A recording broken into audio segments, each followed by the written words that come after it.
তোমরা যারা আমার ভিডিও দেখো তারা সবাই নিশ্চয়ই জানো যে এই ফটোশুটের ভিডিওটা আমি অলরেডি দিয়ে ফেলেছি। তো প্যাক আপ হওয়ার পর পাশেই ছিল বেঙ্গল ধাবা। আর স্পেশাল দিন ছিল যেটা ছিল মাদার্স ডে। আমার মা আমার সাথেই ছিল।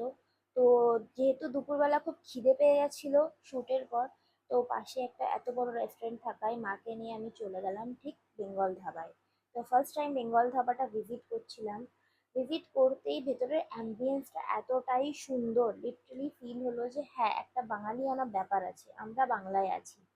তো তোমরা দেখতে পাচ্ছ যে কত সুন্দর করে টেবিলগুলো সাজানো, লিটারালি ভ্যান, যে গাড়িগুলো রিক্সাগুলো হয় না, তার চাকা লাগানো, সিটগুলো লিটারালি দোলনার মতন ঝুলছে।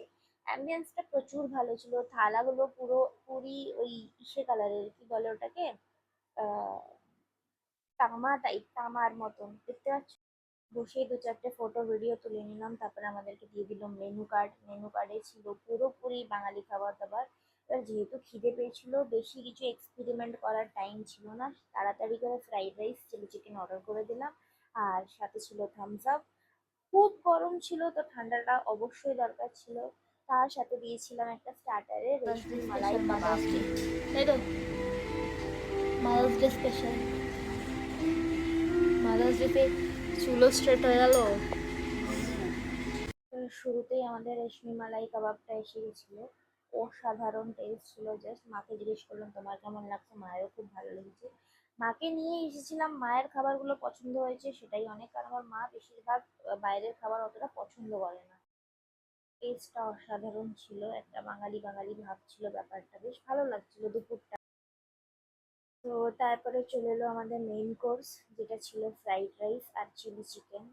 ও চিলি চিকেনটাও বেশ সুন্দর বানিয়েছিল, বলে দিয়েছিলাম যে বেশি স্পাইসি হবে না, তাই জন্য বেশি স্পাইসি করেনি। খুব ভালো টেস্ট ছিল, খেতেও খুব ভালো লাগলো, ফ্রাইড রাইসটাও খুব ভালো ছিল।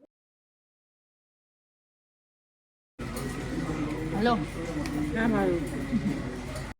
তো প্রত্যেকটা খাবারই মোটামুটি ভালো ছিল, টেস্টি ছিল। তো খাওয়া দাওয়াটা সেরে এখান থেকে আমরা বেরাই। তো বেরানোর পথে দেখি এত সুন্দর একটা বসার জায়গা করা আছে, ফটোগ্রাফি করার জন্য ব্যাকগ্রাউন্ড করা আছে, এখানে একটু ভিডিও ফটো তুলে নিলাম। তুলে এখান থেকে গাড়ি বুক করে, 4টে তখন বেজে গেছে অলরেডি। সকালবেলা ভোরবেলা ওঠা তো শরীরটা আর দিচ্ছে না। এখান থেকে বাড়ি যাওয়ার জন্য আমরা বেরিয়ে পড়লাম। আজকের দিনটা, মাদার্স ডেটা খুব ভালো করে কাটালাম, তার সাথে সাথে ফটোশ্যুটটাও হলো, আগের ব্লগে তোমরা দেখতে পাবে আমার। তো আজকের ব্লগটাও এখানে শেষ করলাম, দেখা হচ্ছে পরের ব্লগ।